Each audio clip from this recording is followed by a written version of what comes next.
Thank you for tuning in to Abundant Moments. In John's Gospel, the 13th chapter, Jesus knew he was getting ready to go to the cross.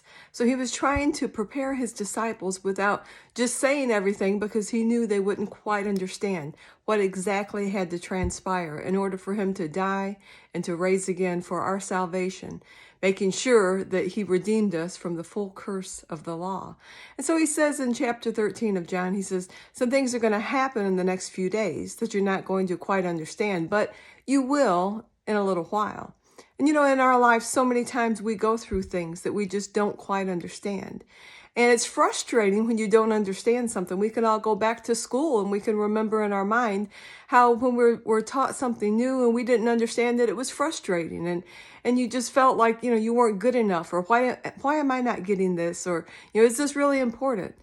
But when we go through life and there are things that we don't quite understand, we need to realize that by and by we will. It might be in a few days, a few months, a few weeks. It might even be a couple of years or maybe longer. Or we might not quite ever understand it here on this earth, but when we get to heaven, we will understand. So that's where our trust comes into place. We must continue to trust God even when we don't understand.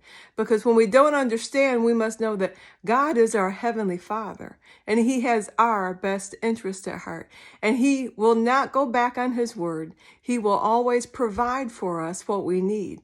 So when it looks like it's not going to happen, or it looks like everything has just gone wrong, we must trust God, because I'm sure the disciples thought, here we left everything to follow this man. And now what's going on?